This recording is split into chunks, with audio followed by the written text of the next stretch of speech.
Saan ka man naroroon, mahal ko,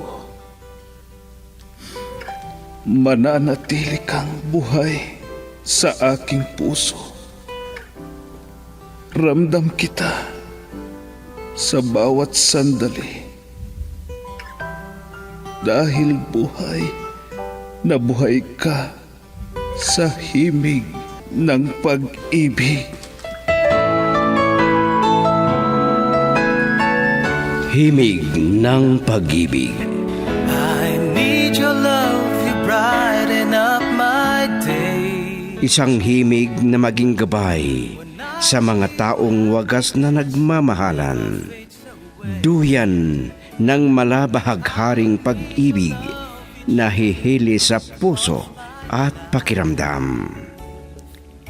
Himig ng pag-ibig. Isang dula na kung saan iikot ang iba't ibang kwento na inyong mapapakinggan mula Lunes hanggang Sabado. Sa pluma at direksyon ni Luvimin Aquino. Dito sa Lovelet Artist and Talent Center Drama Productions, handog sa inyo ng #1 and most trusted radio network in the country, Bumbo Radio Philippines. Basta Radio. Bumbo.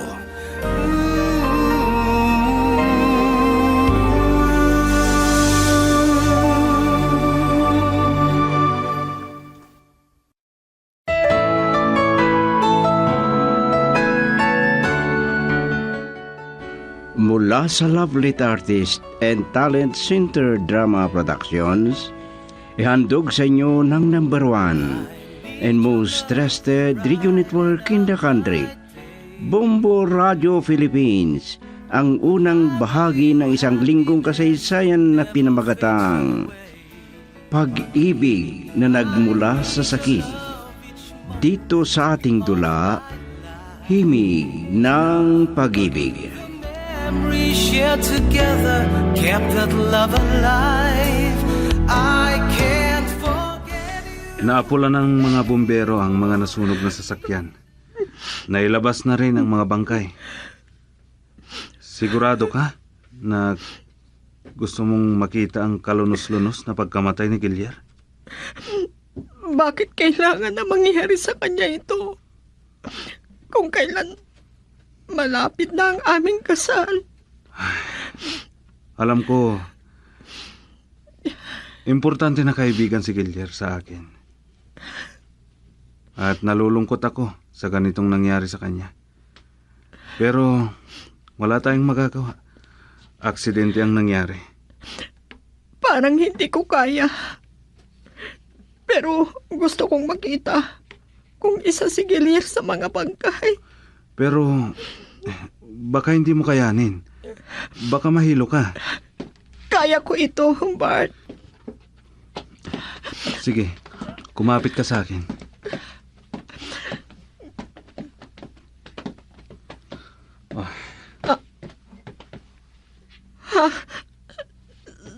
Si Giliar kaya ito? Hindi. Mahirap kilalanin ang mukha ng mga bangkay dahil nasunog sila. Parang sasabog ang dibdib ko, Bart. Gusto kong paniwalayan ang sarili ko na hindi si Giliar ang isa sa mga bangkay. Sana ganun nga. Halika na muli na. Baka kung ano pa ang mangyari sa'yo. Ang mabuti ay ipapasyal muna kita. Gusto ko nang umuwi. Gusto kong ilabas itong nararamdaman ko. Sige. Pumunta na lang tayo sa tabing dagat. Pakiusap. Ihatid mo na lang ako dun sa bahay. O sige, kung yan ang gusto mo. Halika na. Kumapit ka sa akin. Baka mahilo ka. Ang lambot ng katawan ni Molina. Sayang ang kagandahan niya kung iba ang makikinabang.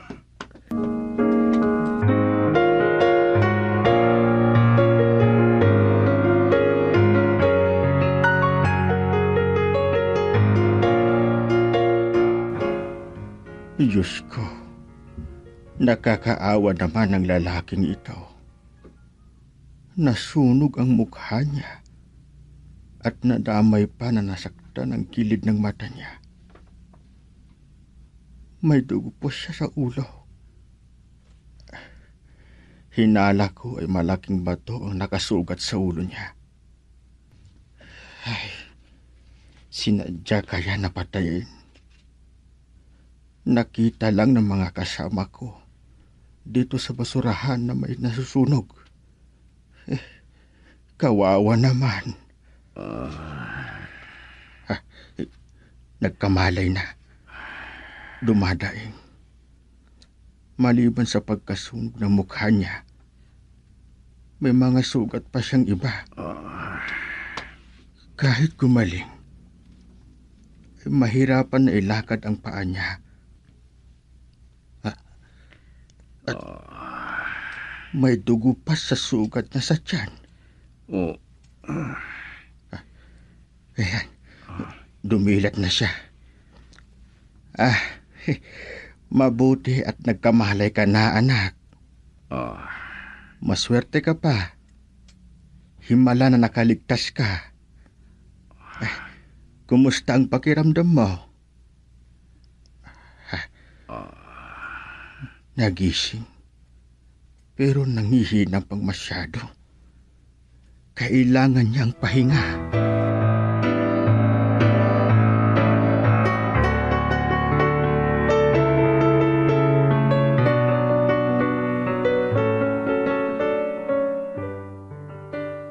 Molina, makulimlim na. Baka uulan. Nakikidalamhati ang langit sa aking kalungkutan, Bart. Parang ito nang katapusan ang lahat sa akin. Huwag kang mawalan ng pag-asa. Masarap ang mabuhay. Nandito ako. Pakiusap. Nandito tayo sa sementeryo. Sariwa pa ang sugat na nararamdaman ko. Ikinalulungkot ko. Kailang umuwi na tayo, Molina. Pumapatak na ang ulan. Baka magkasakit ka. Ang sakit talaga ng loob ko. Naiwanan ko si Gilier. Pero babalik pa ako dito. Kahit na nasa kabilang buhay na si Gilier. Tandaan mo, Gilier. Nandito ko pa rin sa puso ko. I love you to the moon and back, and I will keep you. You'll be safe forever, and I hope. Bakit ka tumigil na kumakain? Ubusin mo yan. Pasensya ka na ha. At hindi kami gumagamit ng kutsara dito sa basurahan. Nasanay din ako na hindi ko makain. Tatay, Ako ang tatay mo na si Sator. Sator ang pangalan ko. Sator. Yan. Nabigkas mo rin ang pangalan ko. Naiintindihan ko na mahina pa ang memorya mo. Ay, oo nga pala anak. Maalala mo pa ba ang pangalan mo? Hindi ko alam. Hindi ko maalala ang pangalan ko. Kung may pangalan ako. Girl, I need you. I need your love.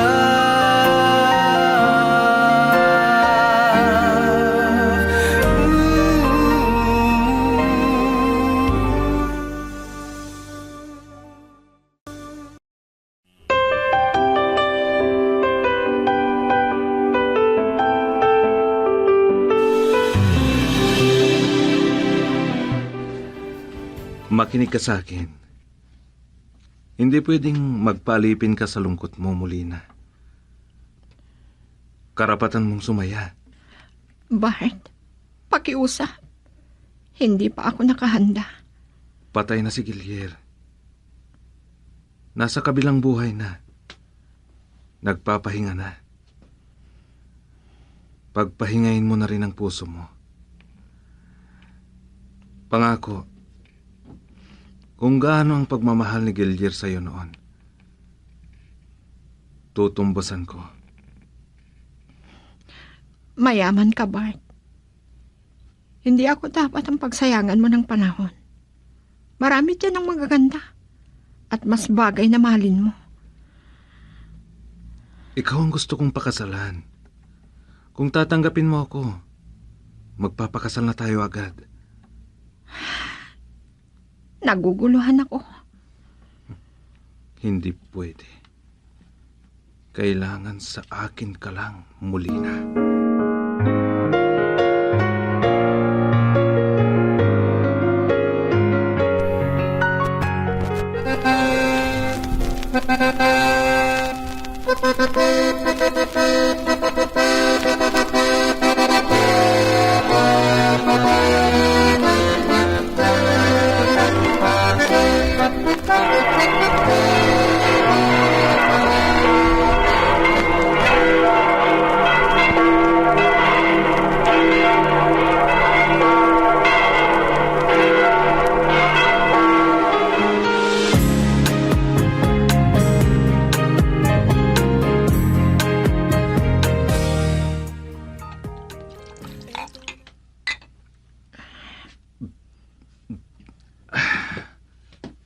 Oh, bakit ka pa bumaba, Molina? Matulog ka na lang. Ubusin ko lang itong binuksan kong alak. Mahigit 1 linggo mula nang ikasal tayo, Bart. Pero nahahalata ko na nagbago ka na sa akin. Total, ikaw na rin ang may sabi niyan. Pinipigilan ko lang ang nararamdaman ko. Molina, inaasahan ko na ako ang unang lalaki sa buhay mo. Pero, hindi pala. Alam mo na matagal kami magkasintahan ni Gilier. Nag-aaral pa kami noon sa kolehiyo. Sinabi ko na sa'yo noon na mas maraming mabuting babae para sa'yo. Pero hindi mo ipinagtapat. Ang dangal mo ang dapat mong ihandog sa unang gabi ng kasal natin. Ikinalulungkot ko. Isang araw, bago nangyari yun kay Gilier, ibinigay ko ang lahat sa kanya. 3 araw bago ang kasal namin.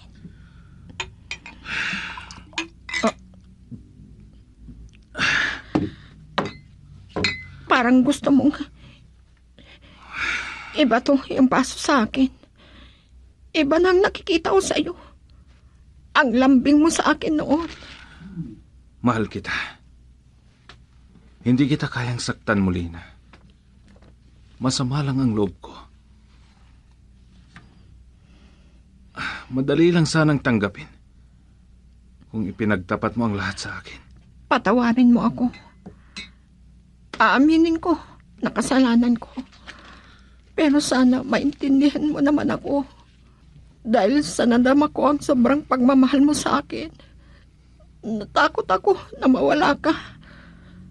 Sige, babalik na ako sa kwarto natin.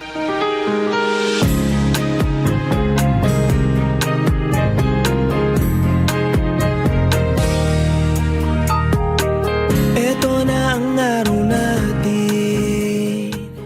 Mas mabuti sana kung hindi ko na binuksan ang puso ko na umibig muli. Lalo lang akong masasaktan.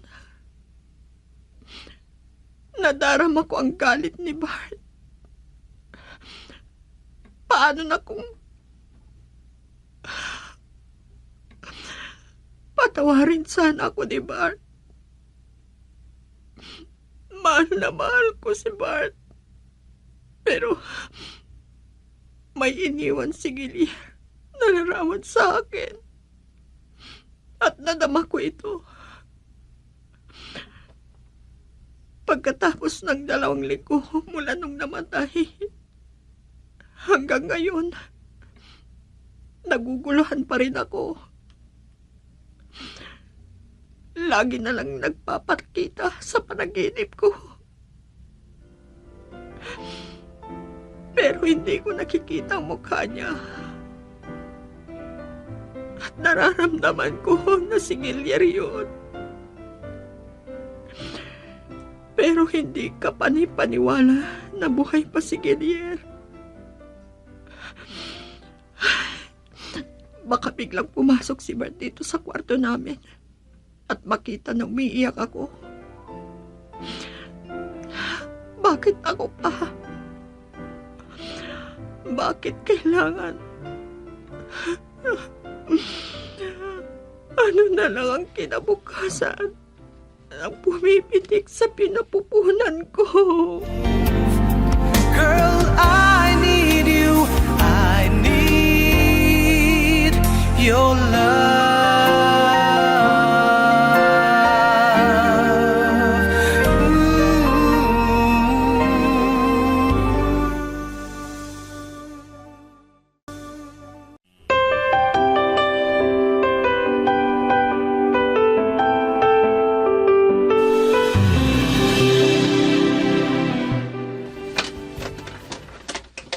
Araw-araw na maraming dumarating na basura. Tayo sa tor. Kaya nito, pwede pang isuot. Kailangan lang ilaba. Ilabhan mo na yan bukas. At tuloy tayo na maligo sa ilog sa ibaba.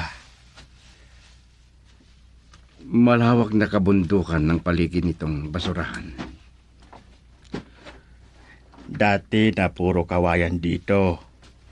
Pero kinuha-kuha nila bago naging basurahan. Mahigit na 10 taon na nakatira ako dito. Kasama ng mga gaya natin na nagbabasura mula nang namatay ang asawa ko. Hindi na kayo nag-asawa? Mas ginusto ko na mag-isa na sa buhay. Kung nabuhay sana yung pinagbubuntis ng asawa ko noon, siguro ay magkasing edad kayo. Matanong ko nga, Emong. Emong? Oo. Dahil wala kang maalala sa pagkatao mo. Kaya pinangalanan kita ng Emong. Wala ka pa bang maalala, Emong? Talagang wala. Kung ipilit ko na isipin, parang nabibiyak ang sakit ng ulo ko. Buti na lang at nakakalakad ka na. Pero kumikirot pa akong minsan. At itong gilid ng mata ko, medyo malabo pa rin ang paningin ko.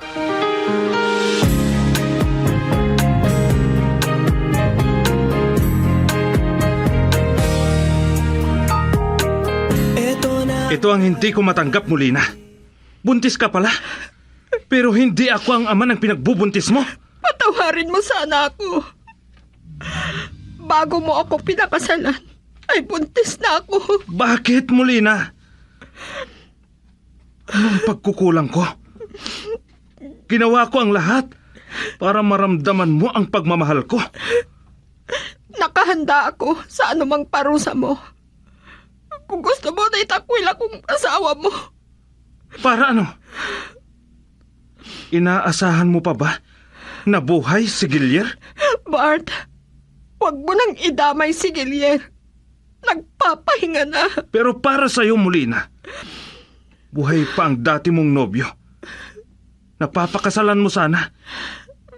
Dahil dyan sa pinagbubuntis mo. Hindi pwede na iwanan mo ako, Molina. Tandaan mo yan.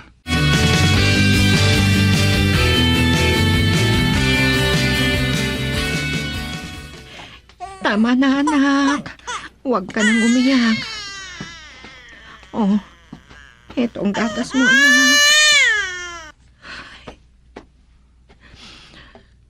Sa likod ng gumugulo sa akin dahil sa pagkamatay ng ama mo.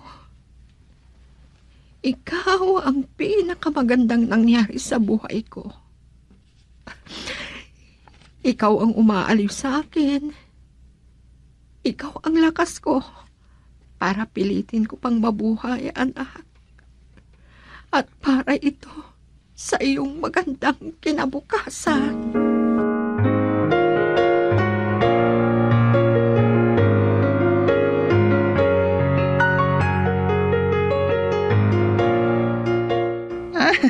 Iba talagang matalino, ano? Ikaw ang nakakuha ng pinakamataas sa eksamen natin. Magiging masaya ang mama kung makita niya ang mataas na grado ko. Parang akong nakikita na. Matutupad na ang pangarap ko. Ano ba ang pangarap mo?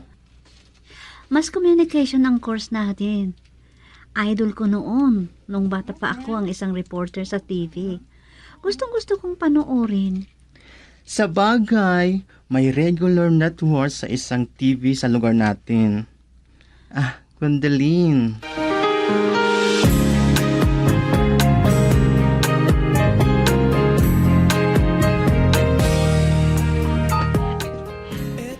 Binabati kita, Gwendolyn. Siyempre naman. Kanino pa ako magmamana kung hindi kay Papa?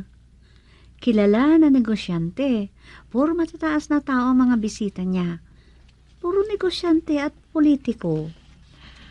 Kaya lang, konting panahon ang binibigay niya sa atin. Mabuti na lang at nandito siya ngayon. Oo nga pala. May nakilala ako na reporter sa radyo. Kaninang umaga lang. Pumunta doon sa universidad. Si Kuya Jomar. Hindi sa gwapo, pero magaling na reporter. Uy, umiibig na yata ang anak ko, ha. Mag-aral ka muna. Wala pa naman sa isipan ko yan, ng bagay na yan, mamang. Gusto ko, maging reporter, kagaya ni Kuya Jomar, pag nakapagtapos na ako. Aanhin mo naman ang mag-reporter. Magkano lang ang sweldo mo dyan? Ang gusto ko, maging abogada ka. Pero Papa, hindi ko po hilig yan. Bart, respetuhin mo sana ang desisyon ni Gwendolyn. Ako ang ama.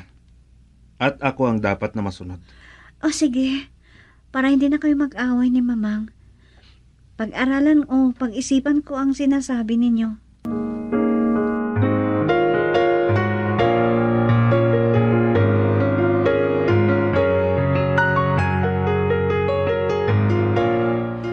Muntik nang madulas ang dila ko.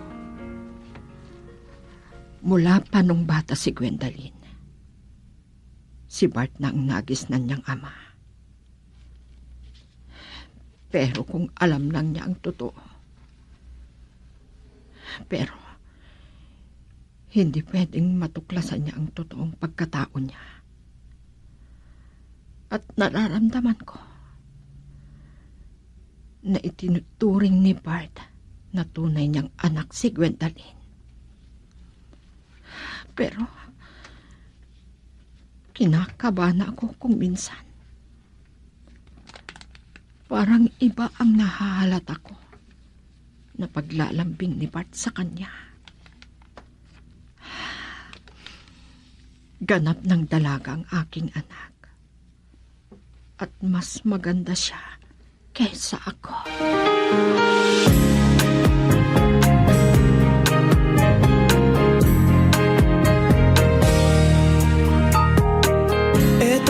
Biniro lang naman kita noon. Tinutuo mo naman. At ang dami mo pang order. Kung hindi natin maubos to, dalhin na lang natin sa tabing dagat. Maglakwatsa naman tayo, paminsan-minsan. Hindi ko alam kung lakwat siya ang sadya natin. Sigurado ako na aklat ang laman ng bag mo. Kabisado mo talaga, no? Baka sakali na nasa magandang mood ako, mag-drawing ako doon. Hindi ka lang matalino. May talento ka pa. Pero anong sasakyan natin? Kung bakit nawala ka pang kotse? Tumawag si Kuya Jomar. Makisakay tayo sa kotse niya. Ay, iba yata ang ibig sabihin ng paglalapit ninyo ni Kuya Jomar. Pilya ka talaga. May asawa yun, ano? Ah? Ano? Hindi halata. Pero gwapo naman. Tumatawa ako pero may problema ako. Alam mo, gusto ni Papa na abogasya ang kunin kong kurso. Paano ang pangarap mo na broadcaster? Hindi ko nga alam kung paano. Pwede naman siguro na isunod ko na pag-aralan. Gwendalyn, tignan mo yung pumasok. Ang papa mo ang isa.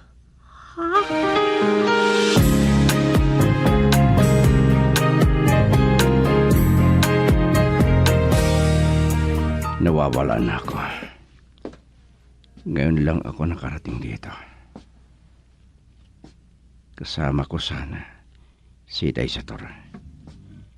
Pero kumikirot ang paa niya. Kahit ako, nagsisimula ng kumikirot ang mga paa ko. Baka hindi ako makalakad na umuwi doon sa basurahan. Tatawid ako. Takpan ko lang mabuti ang mukha ko. Baka matakot sa akin ang makakita sa akin.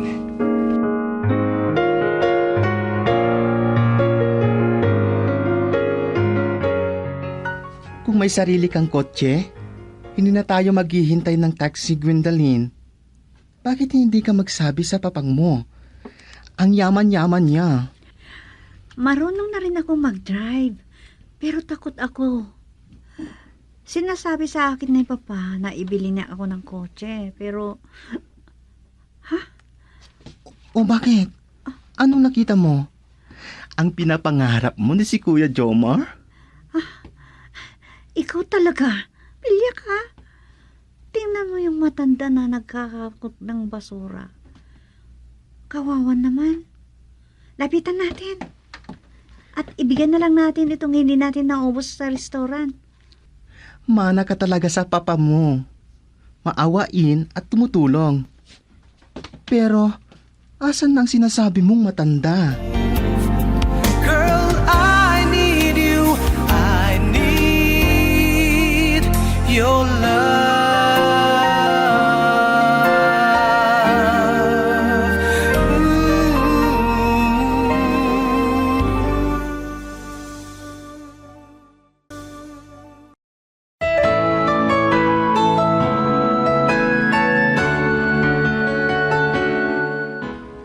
Ano pa ang mga susunod na mangyayari?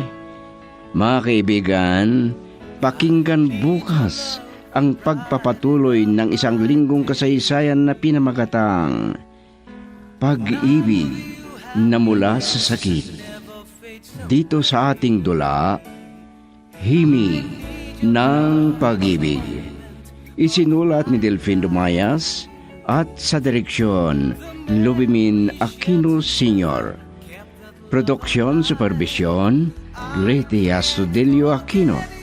Handog sa inyo ng number 1 and most trusted radio network in the country, Bumbo Radio Philippines.